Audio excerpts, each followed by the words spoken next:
scoured all of the property assets, art property, commercial real estate property, every form of property. And then we scoured all the commodities, and we considered every form of commodity from gold to silver to soybeans to oil to natural gas. And then we considered all the crypto assets.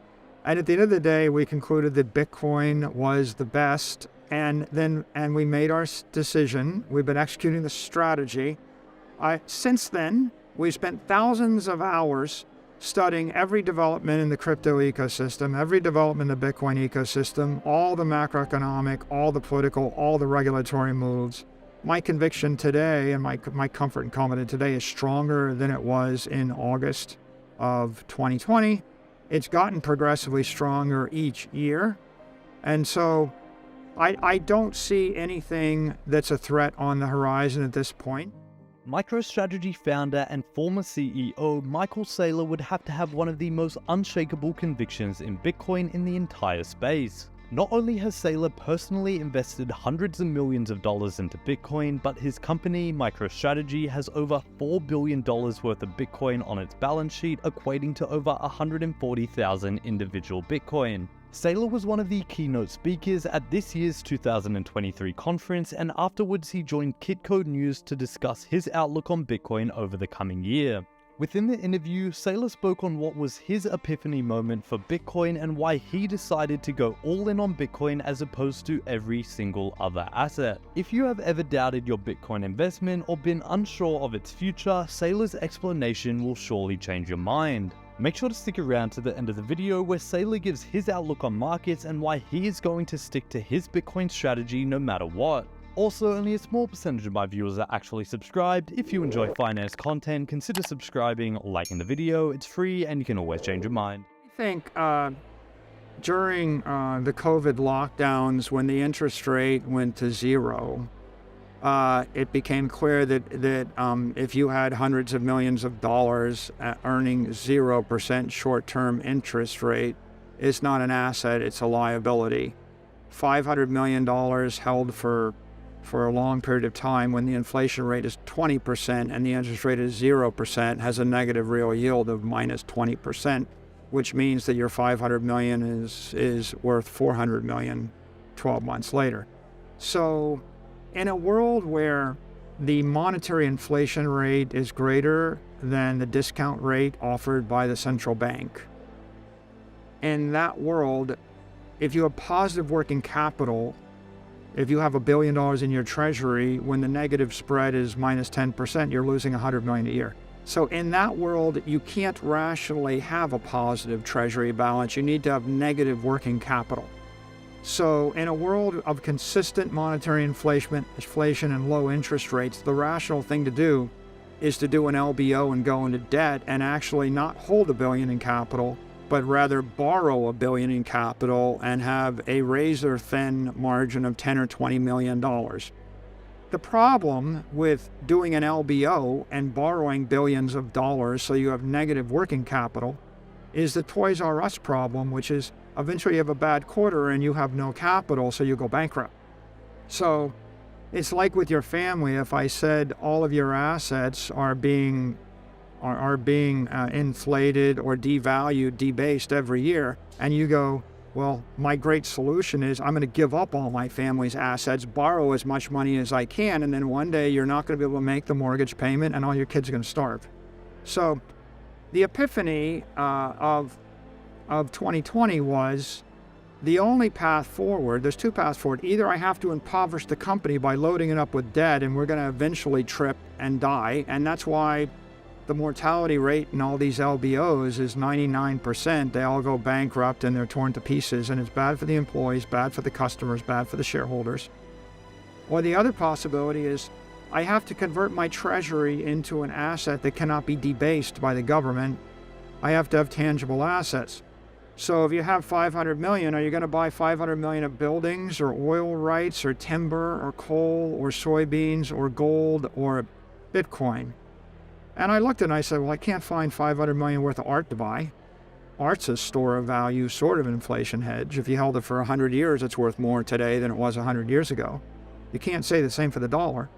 So I can't find art to buy. I can't, do I buy land. I can't find a portfolio of $500 million commercial real estate to buy. It was all overvalued.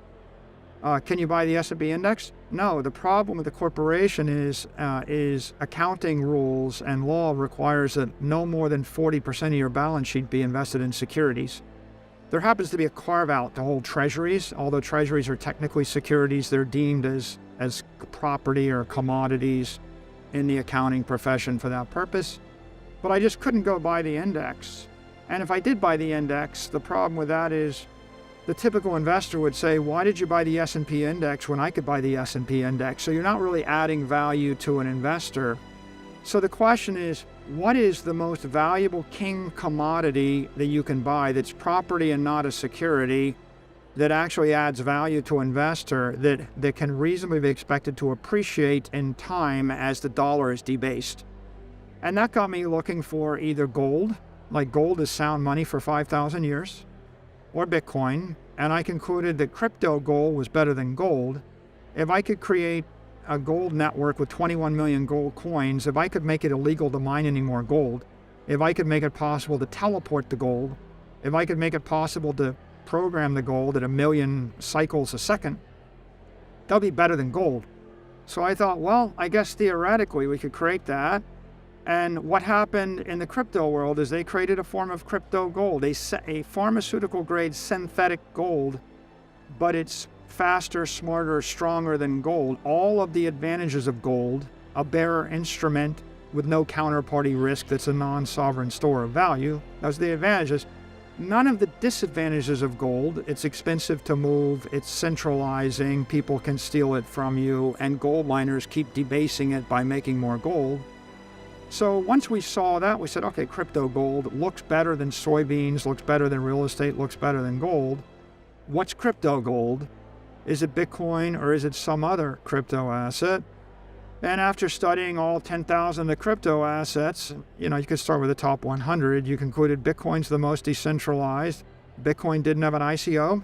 Bitcoin didn't have a pre-mine. Bitcoin isn't controlled by a corporation. Bitcoin isn't controlled by the core devs. It isn't controlled by the Bitcoin Foundation. They fought a civil war over the future of it. People that wanted to corrupt it or change it lost the civil war. You got a winner. And so the provenance of Bitcoin indicated that it is, and truthfully, the digital synthetic successor to gold. And then the conclusion is, well, if Bitcoin works, then gold won't. Because every intelligent person with money has to choose one or the other. And so if they choose Bitcoin, Bitcoin is going to appreciate at a faster rate. Gold is going to fail. Eventually people will sell all their gold, they'll buy Bitcoin, and not only will you not be successful holding gold, you'll lose all your money to buy gold.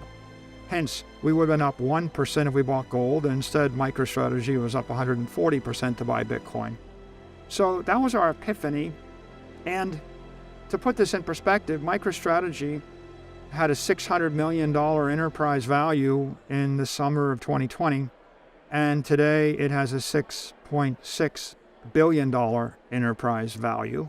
So the enterprise value increased by a factor of 10, our market cap increased by a factor of 4, and we went from having a $500 million dead money asset, a liability on our balance sheet called the U.S. dollar, that was always going to yield less than the inflation rate, to $4 billion plus of a digital asset, which is appreciating 50% a year for the past 3 years. So we transformed our company. In essence, you could call it a digital REIT of sort. Like, we basically backed it with billions and billions of dollars of a digital scarcity. And instead of having to basically give all $500 million back to the shareholders in a buyback, or do an LBO where we decapitalized the company where we had no assets, we flipped it such that today we have billions and billions of dollars of assets, and we're the best capitalized we've ever been and financially the strongest. And that in that journey, the market cap increased by a factor of 4. The asset base increased by a factor of 8, and the enterprise value increased by a factor of 10. And of course, we found an institutional purpose. Right now, Microstrategy is in essence providing a security backed by Bitcoin that allows an institutional investor in a matter of 30 seconds to buy $10 million of exposure. And in the absence of MicroStrategy, that investor would take 3 to 5 years to go through the process of vetting the custodians, the exchanges, changing their charter, and reconfiguring their organization such that they could actually invest directly in a commodity. So there's Michael Saylor on his aha moment and why he has such an unshakable conviction in Bitcoin. And if you still have your doubts, perhaps this will help your own conviction. Many only know Saylor from his foray into Bitcoin. However, Saylor first made huge amounts of money from identifying a different type of exponential technology and going all in. At the beginning of the internet, when companies were first finding their way in the new digital world, Saylor recognized just how big the internet and mobile technology was going to be and made early investments into companies such as Facebook, Apple, Amazon, and Google. Saylor had such high conviction in the space that he wrote an entire book called The Mobile Wave, which was him attempting to convince everyone that this was a generational investment opportunity. Now with hindsight, we can see that Saylor was 100% correct, and he hasn't gone in on another technology until now, Bitcoin. But what do you guys think? Do you think Saylor just got lucky the first time around, or do you think he knows how to spot the exponential trends and generational investment opportunities? Let me know in the comments. Anyway guys, hope you all enjoyed today's video and that provided you with some value. I'll see you all in the next one, and as always, all the best.